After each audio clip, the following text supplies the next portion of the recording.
Hello students, आज हम पढ़ने जा रहे हैं माइनर्स एंड कोफैक्टर्स। ये आपका डिटर्मिनेंट का अगला टॉपिक है। हम कंटिन्यू कर रहे हैं determinant.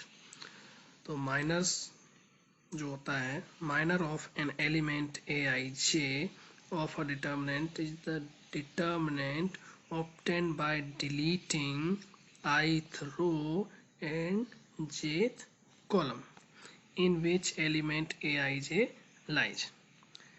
A minor of an element is denoted by mi j। इसको किससे डिनोट करते हैं?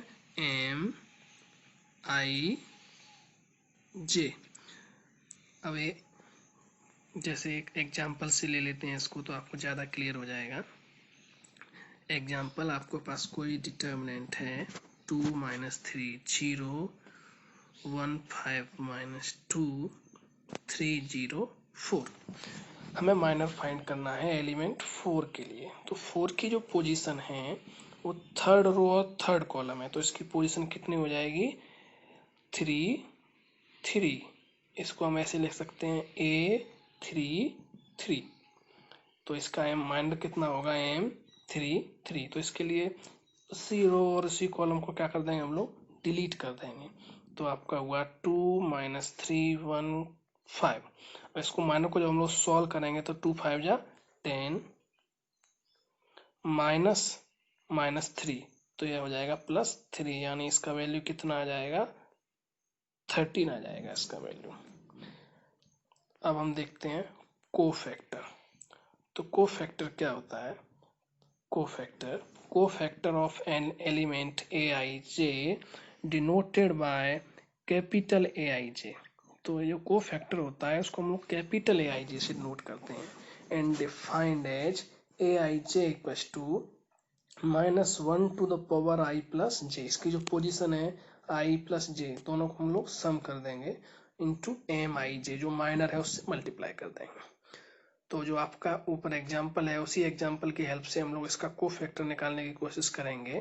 तो कोफैक्टर ऑफ 4 का जो कोफैक्टर है, 4 की पोजीशन क्या थी? 3 3 अभी आपको ऊपर बताया था। तो इसका जो कोफैक्टर हो जाएगा वो हो जाएगा कैपिटल A 3, 3। अब जब हम लोग डेफिनेशन हमारे पास A I J equals to -1 to the power i plus J into minor I J. तो -1 का जो पावर है होगा 1 3 + 3। तो 3 + 3 हो गया आपका पावर 6 इंटू माइनर आपका M 3 हम लोग ऊपर लिख चुके हैं 2 - 3 1 और 5। तो -1 का पावर जब 6 करेंगे तो कितना हो जाएगा? +1 हो जाएगा। यहाँ पर 2 5 जा 10 और -3 तो हो जाएगा +3। तो ये आपका आ गया 13। तो ये आपका हुआ कोफैक्टर। हमेशा बराबर नहीं आता है, बराबर भी आ सकता है और डिफर भी आ सकता है। नाउ लेट, हम लोगों ने एक डिटरमिनेंट लेट किया A11 A12 A13 A21 A22 A23 A31 A32 A33। इसको R1 के अलोंग एक्सपेंड कर दें तो देखिए, जब R1 है, ये आपका R1 है, R1 पहला रो, तो A11 ये एलिमेंट आपका A11 हुआ, -1 का पावर 1 + 1। इसका जो पोजीशन है कितना है? 1 1 है, तो -1 का पावर 1 + 1।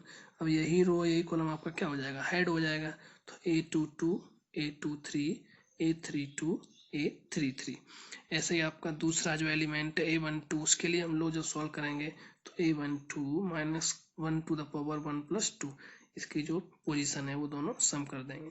और इसके लिए जब करेंगे A12 के लिए, तो ये कॉलम और ये रो दोनों क्या हो जाएंगे?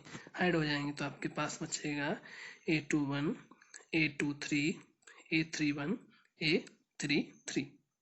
नेक्स्ट एलिमेंट है आपका A13। जब A13 के लिए हम लोग सॉल्व करेंगे तो रो और कॉलम क्या हो जाएगा? हाइड हो जाएगा। तो A13 -1 टू द पावर 1 + 3। ये आपका जो remaining elements A21 A22 A31 A32। अब ये जो वैल्यू लिखा हुआ है, सबसे पहले हम लोग यहाँ से देखें, ये जो है ये माइनर हुआ A11, ये आपका क्या हुआ? माइनर हुआ A12। और ये लास्ट वाला है, ये माइनर हुआ आपका A13। यही आपका डिटर्मिनेंट का क्या हो गया, इसका वैल्यू हो गया। तो यहाँ से क्या आपका कंक्लूजन निकलता है, जो आपका डिटर्मिनेंट है वो इक्वल होगा sum of the product of the elements of any row और एनी कॉलम। किसी भी रो और किसी भी कॉलम के एलिमेंट्स को अगर हम करस्पॉन्डिंग कोफैक्टर से मल्टीप्लाई कर दें तो हमें डिटर्मिनेंट का वैल्यू मिल जाएगा। अभी इसमें अगर करस्पॉन्डिंग रो या किसी भी रो या कॉलम को अगर करस्पॉन्डिंग कोफैक्टर से मल्टीप्लाई न करके किसी और रो के कोफैक्टर से मल्टीप्लाई करेंगे तो क्या होगा, तो देखते हैं अगला जो आपका नोट है। If the elements of a row और column are multiply with the cofactor of any other row और कॉलम, किसी दूसरे रो या कॉलम के कोफैक्टर से मल्टीप्लाई करते हैं, देन देयर सम इज 0। तो उनका जो प्रोडक्ट्स का जो सम होगा वो क्या हो जाएगा, 0 हो जाएगा। जैसे हमारा डिटर्मिनेंट का जो वैल्यू होगा A11, अब इसको हमने A11 से मल्टीप्लाई करके A21 से मल्टीप्लाई कर दिया, फिर A12 A22, देखो A21 है तो A23 होगा, ये A23 हो जाएगा, A121 A22 एंड A23। तो A11 A21 का जो हम वैल्यू निकालेंगे यहाँ से A21, तो A21 आपका ये एलिमेंट है, तो ये रो ये कॉलम और ये रो क्या हो जाएगा आपका हाइड हो जाएगा। तो आपके पास A12 A13 A32 A33, ऐसे ही सबके लिए हम लोग निकालेंगे। A12 आपका ये एलिमेंट हो गया, और A22 जो आपका कोफैक्टर है A22 वो यहाँ से निकलेगा, तो ये रो और ये कॉलम क्या हो जाएगी आपकी हाइड हो जाएगी। तो A11 A13 A31 A33। अब नेक्स्ट है आपका A13, तो A13 आपका ये एलिमेंट आपका A13 है, यहाँ पर A23 हमें कोफैक्टर निकालना है, सॉरी यहाँ पर कैपिटल A23 होगा, तो इसका कोफैक्टर निकालने के लिए हम लोग A13 -1 टू द पावर 2 + 3, और ये आपका A11 इसके लिए निकालेंगे। इसके लिए ये रो और ये कॉलम हाइड हो जाएगा, A11 A12 A31 A32। तो इसको जब हम लोग ओपन करेंगे तो A11 है ये आपका -1 टू द पावर 2 + 1 कितना हो जाएगा, 3 हो जाएगा, तो माइनस आएगा सामने। यहाँ A12 का मल्टीप्लाई A33 में माइनस A13 का मल्टीप्लाई A32 में। ऐसे ही आपका A12 है, इसका पावर कितना हो जाएगा, 2 + 2 4 हो जाएगा, तो यहाँ पर ये प्लस का साइन रहेगा। A13 का मल्टीप्लाई A33 में और A31 का मल्टीप्लाई A13 में। फिर अगला नंबर है आपका A13, तो A13 आपका एज इट इज यहाँ पर 2 + 3 पावर कितना हो जाएगा, 5 हो जाएगा, तो यहाँ पर साइन किसका आएगा, माइनस का। यहाँ A11 का मल्टीप्लाई A32 में और A31 का मल्टीप्लाई A12 में। अब इसको जब हम लोग आगे सॉल्व करेंगे तो ब्रैकेट ओपन कर देंगे, तो ब्रैकेट ओपन करने के बाद ये आपका जो नंबर है A11 A12 A33, ये माइनस का है और ये इसका प्लस का कैंसिल आउट हो जाएगा। फिर A11 A13 एंड A32 ये प्लस का है, और A11 A13 A32 माइनस का, ये दोनों कैंसिल आउट, और A12 A13 A31 A12 A13 A31 ये प्लस माइनस के कैंसिल आउट, तो आपको क्या मिला, 0। Similarly we can try it for other row and column. अगर हम किसी भी डिटर्मिनेंट के एलिमेंट्स को करस्पॉन्डिंग रो या कॉलम के कोफैक्टर से मल्टीप्लाई करते हैं तो आपको डिटरमिनेंट का वैल्यू मिलेगा। अगर जिस रो या कॉलम के कोफैक्टर से मल्टीप्लाई कर रहे हैं वो करस्पॉन्डिंग नहीं है तो उसका जो वैल्यू होगा वो क्या हो जाएगा, 0 हो जाएगा। नाउ एक्सरसाइज 4.4, तो आपको एक डिटरमिनेंट दे रखा है 2 - 4 0 3, तो हमें इसका माइनस और कोफैक्टर्स निकालने हैं। तो 2 का जो माइनर होगा तो रो और कॉलम आपका हेड हो जाएगा, 2 का माइनर क्या आया, 3 आएगा। ऐसे ही -4 का माइनर क्या आएगा, ये आपका जो -4 है, और रो और कॉलम हाइड इसका माइनर क्या आ गया, 0 आ गया। अब जीरो का माइनर क्या आएगा, जीरो के लिए ये कॉलम ये रो हाइट आपका कितना आ गया, -4 आ गया। अब 3 के लिए यही रो और ये कॉलम हाइट जिस रो या जिस कॉलम में एलिमेंट ला कर रहा है उसको आप लोग हाइड कर दीजिए या डिलीट कर लीजिए। तो इसका माइनर कितना आ गया, 2 आ गया। हम बात करेंगे कोफैक्टर की। तो कोफैक्टर के लिए माइनर से थोड़ा आगे बढ़ जाना है हमें। तो a11 तो -1 to the power 1 + 1 into multiplied with minor. तो इसका -1 का पावर 1 + 1 कितना हो गया, 2 हो गया। तो 2 पावर है तो वो क्या रहेगा, प्लस का रहेगा। तो 1 इंटू 3 आपका कितना आ गया, 3 आ गया। ऐसे ही a12 निकाल लेंगे हम लोग। डिफरेंस आपका केवल इतना ही है कि a12 जब आप लोग निकालोगे तो -1 का पावर कितना होगा, 1 + 2। बाकी माइनर तो जो है वो माइनर लिख देंगे। तो इसका वैल्यू क्या हो गया, 0। a21 निकालेंगे, को फैक्टर ऑफ 0 जो a21 एलिमेंट जो है उसका, उसके लिए को फैक्टर। तो -1 का power 2 + 1 into multiplied with minor, minor से मल्टीप्लाई करेंगे तो -1 का पावर कितना हो गया, 2 + 1 3 हो गया। 3 पावर है तो आपका क्या रहेगा, ऑड नंबर है। तो ऑड नंबर है तो -1 का पावर ऑड नंबर तो यानी -1 होगा। और -1 का वैल्यू कितना है, -4। तो -1 इंटू -4 कितना हो गया, 4 हो गया।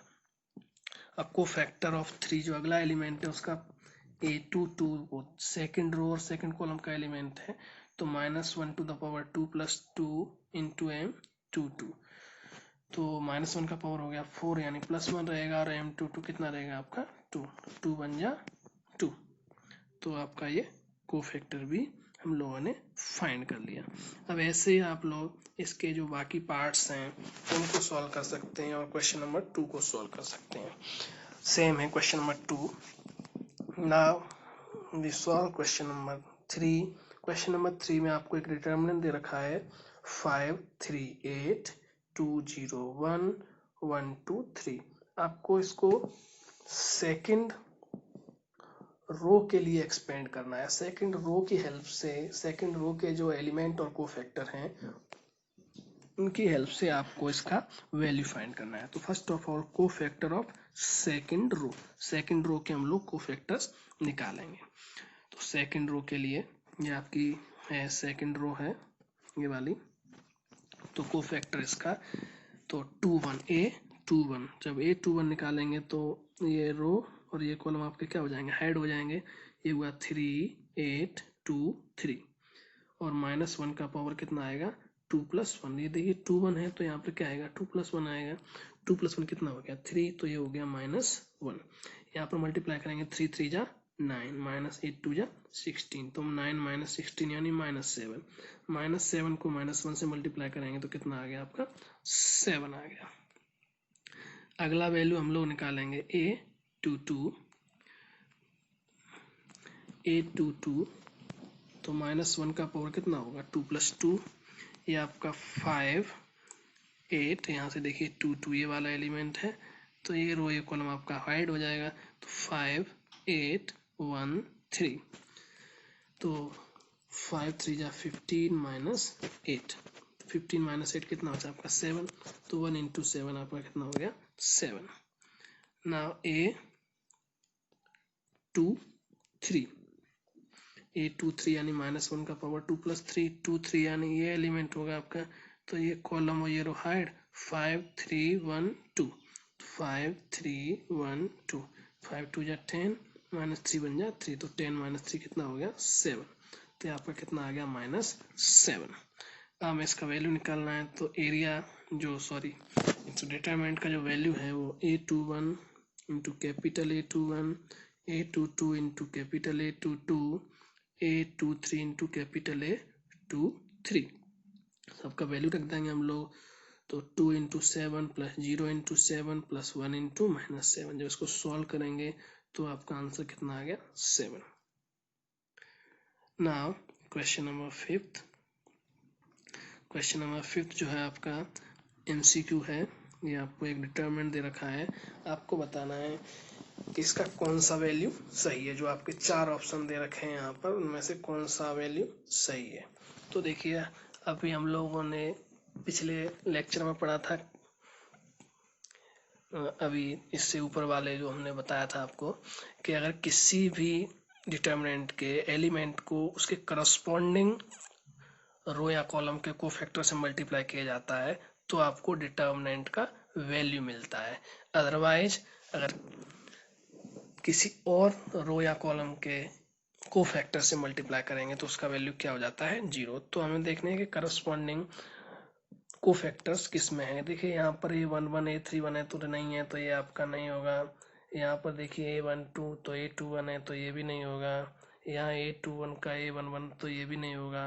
ये देखिए A11 A11 A21 A31 A31 A31, तो अपना यही आपका